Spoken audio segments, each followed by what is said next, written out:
Welcome all of you to my channel. I hope you all are doing well. Last session में हमने बात की थी. We talked about asking questions, how to frame open-ended questions and close-ended questions. कैसे उनको बनाया जाता है, कैसे फ्रेम किए जाते हैं. अब इसी सीरीज में इसी सेशन के हम अगले टॉपिक की बात करेंगे आज के सेशन के अंदर, talking about family. Talking about family मतलब कि आपको अपनी फैमिली के बारे में किसी को बताना पड़े तो आप किस तरीके से बताओगे. अब कोई भी अगर मान लीजिए आपसे कोई कहीं पर मिलता है, कोई गैदरिंग होती है, कोई पार्टी होती है, तो वहाँ पे कई बारी क्या होता है, या आपका स्कूल है या आपका ऑफिस है या कोई भी ऐसा इवेंट है जहाँ पर आपको अपनी फैमिली मेंबर्स को इंट्रोड्यूस कराना पड़ता है दूसरे लोगों के साथ, तो उसको किस तरीके से कराया जाता है.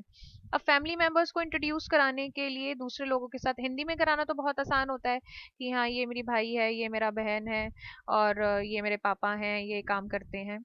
बट यही सब चीजें आपको अगर इंग्लिश में करनी है तो उसके लिए you should know the relationship, और आपको अपने रिलेटिव्स के बारे में पता होना चाहिए कि किसको क्या बोलते हैं.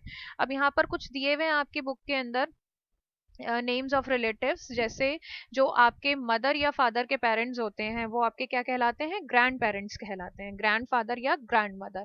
ठीक है. और अगर आपके मदर या फादर के जो सिस्टर या ब्रदर होते हैं, सिस्टर अगर होती है तो वो आंट होती है या आंटी हम उनको बोलते हैं, ब्रदर होते हैं तो उन्हें हम अंकल बोलते हैं, और जो उनके बच्चे होते हैं वो आपके क्या कहलाते हैं, कजन्स. आपके जो फादर हैं या आपकी जो मदर हैं, उनके भाई या बहन के जो भी बच्चे होंगे वो आपके सब क्या कहलाएंगे, कजन्स कहलाते हैं. इसी तरीके से हस्बैंड और वाइफ की अगर बात करते हैं तो हस्बैंड और वाइफ की फैमिली में, एक दूसरे की फैमिली में जो रिश्ते होते हैं वो इन लॉज कहलाते हैं. जैसे अपने भाई को तो हम ब्रदर ही बोलते हैं, बट अगर किसी के हस्बैंड का भाई है तो वो उसका क्या होगा, ब्रदर इन लॉ होगा. अगर उसके सिस्टर, अगर वाइफ की सिस्टर है तो सिस्टर इन लॉ उसको बोला जाएगा. ब्रदर इन लॉ हो गया, सिस्टर इन लॉ हो गया. फादर इन ऐसे ही फादर के लिए आता है फादर इन लॉ. मदर मतलब सास को जिन्हें हम हिंदी में बोलते हैं उनके लिए आता है मदर इन लॉ.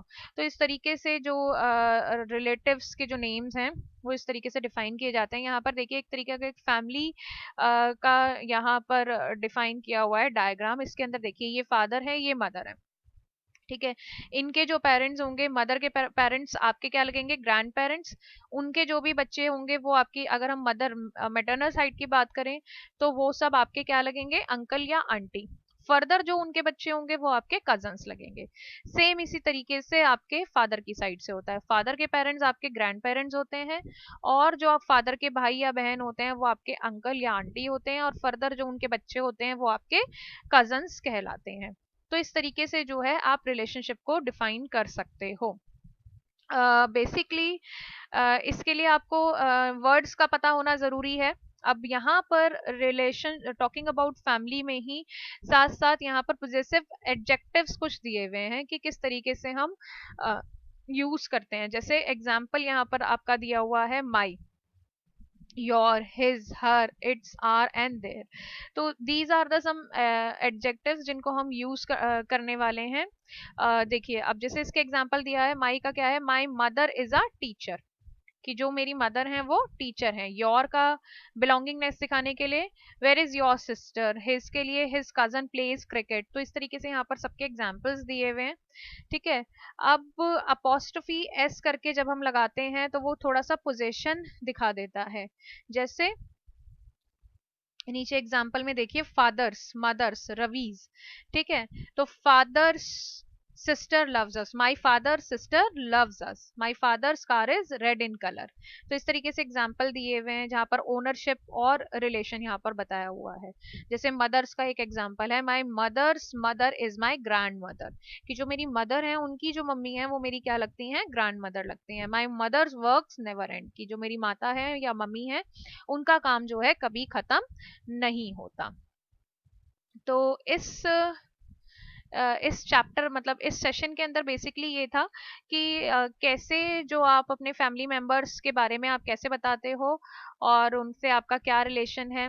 ठीक है, अब यहाँ पर देखिए एक एग्जाम्पल भी दिया हुआ है कि कैसे हम अपनी फैमिली के बारे में बात करते हैं।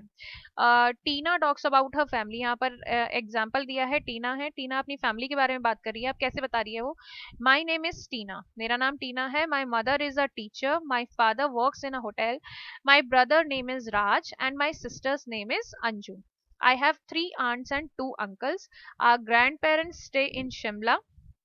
I love going to their house, but it is far from our school.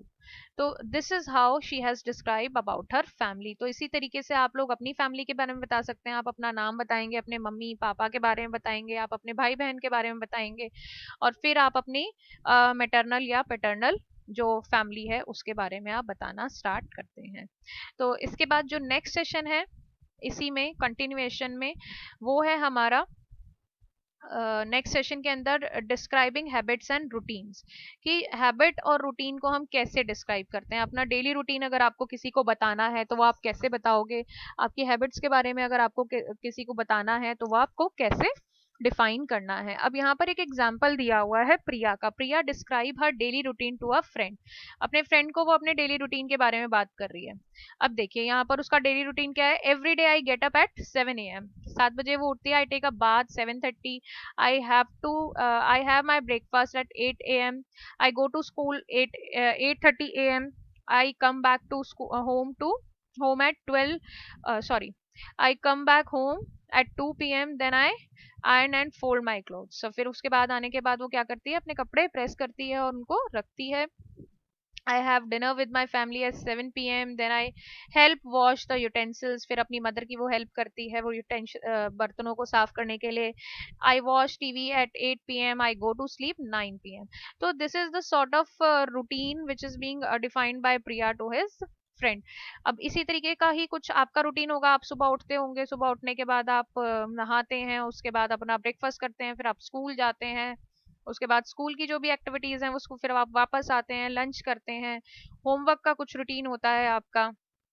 तो इसीलिए मोर और लेस जो रूटीन है वो सभी बच्चों का एक तरीके का होता है। लगभग 9 से 9:30 और मैक्सिमम 10 बजे के बीच जो है बच्चे सभी सो जाते हैं। तो इस तरीके से आप जो है अपना रूटीन सेट कर सकते हो कि कैसे आपको अपना रूटीन बताना है। अब यहाँ पर देखिए दो एग्जाम्पल दिए हुए हैं हैबिट्स की। अब हम यहाँ पर बात करते हैं। यहाँ पर है प्रिया और यहाँ पर है रीना। अभी इनका है कॉन्वर्सेशन दिया है।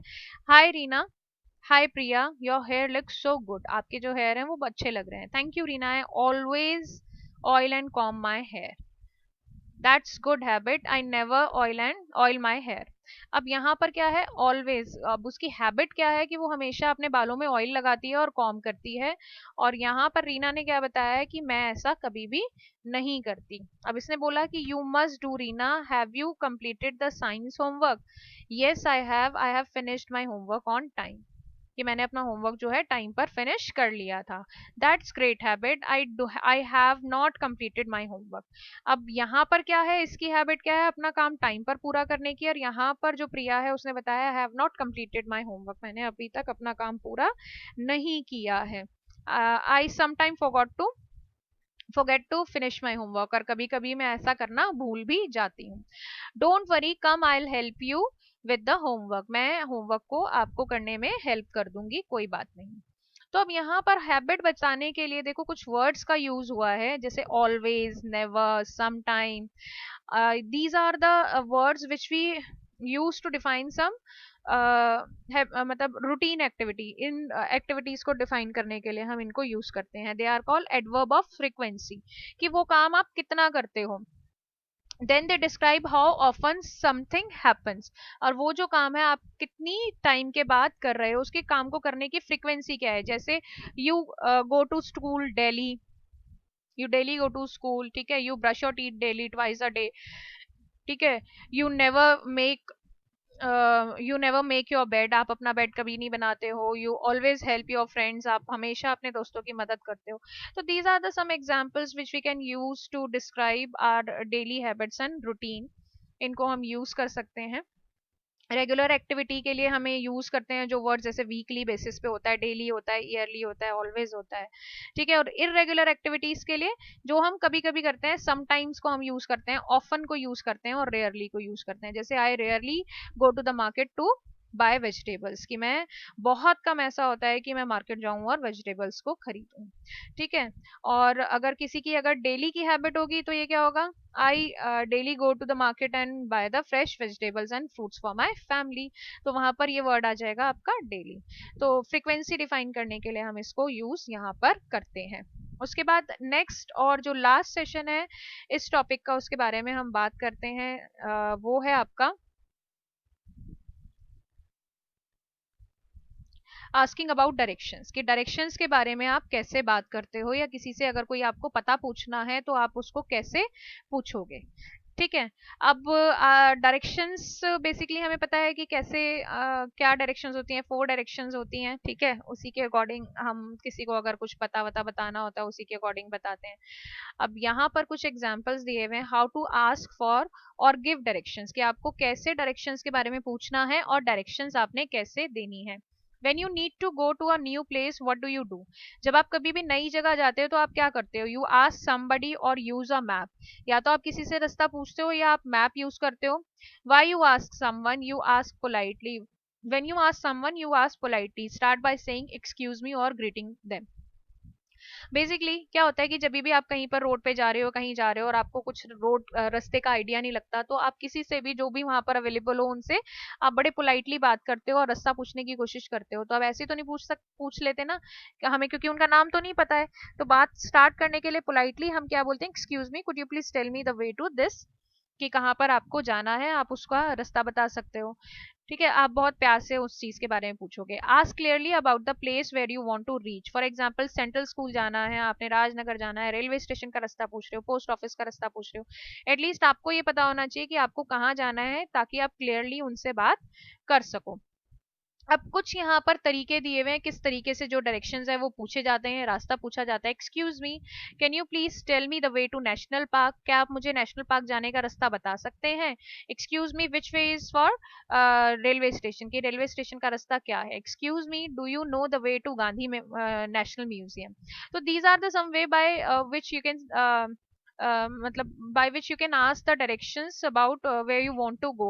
अब ये कहाँ पूछेंगे आप, जो भी रोड पे लोग आपको उस टाइम पर मिलेंगे या अवेलेबल होंगे, आप उनसे इस तरीके से रास्ता पूछ सकते हैं, ठीक है। अब यहाँ पर बेसिकली जो रास्ता पूछने के लिए और जो बताने के लिए जो टर्म्स यूज होती हैं वो हैं आपके turn left, turn right, U turn, go straight, go pass, go across, ठीक है। These are the some terminology which we used generally used to give directions or to ask about the directions। अब ठीक है, इस तरीके से हम यूँ पूछते हैं।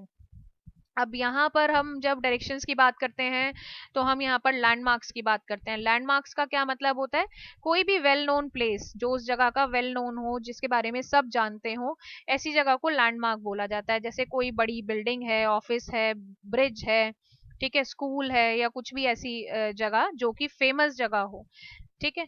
अब यहाँ पर जो प्रपोजिशंस हम यूज करते हैं, at the corner, next to, opposite and between, these are the some prepositions which we use to and मतलब, और इसके अलावा यूज करते हैं on, near to, opposite, in front of. इस तरीके से जो है प्रपोजिशंस को हम यूज करते हैं किसी भी रास्ते को बताने के लिए। अब देखिए यहाँ पर एक एग्जाम्पल भी आपको दिया हुआ है, describe location based on the landmark. अब यहाँ पर लैंडमार्क दिए हुए हैं आपके, और यहाँ पर कुछ डायरेक्शंस दी हुई हैं। Direction to Cosmos mall, Cosmos mall जाने के लिए जो डायरेक्शंस हैं वो ये हैं आपकी, ठीक है। तो इस जो चैप्टर है, इस चैप्टर के अंदर इतना ही है। आज के सेशन के अंदर हमने बात की है कि डायरेक्शंस हम कैसे पूछते हैं, किसी को अगर रास्ता बताना है तो आप कैसे बताओगे, ठीक है। उसके अलावा हमने यहाँ पर बात की है अपने डेली हैबिट और डेली रूटीन के बारे में, और हमने बात की थी आज के लेक्चर के अंदर कि हमें जो है अपनी फैमिली को अगर डिस्क्राइब करना है, फैमिली के बारे में किसी को इंट्रोड्यूस कराना है, कुछ बताना है, तो वो कैसे बताया जाता है। और इसी के साथ एम्प्लॉयबिलिटी स्किल का यूनिट 1 जो है वो हमारा खत्म हो चुका है आज। नेक्स्ट सेशन के अंदर हम अगले यूनिट की बात करेंगे। और अभी तक अगर आपने मेरे चैनल को सब्सक्राइब नहीं किया है तो इसे सब्सक्राइब कर लीजिए इसी तरह के और वीडियोस के लिए। और अगर आप मेरे चैनल को ऑलरेडी सब्सक्राइब कर चुके हैं and if you like my videos then hit the like button and leave some good comments. Thank you.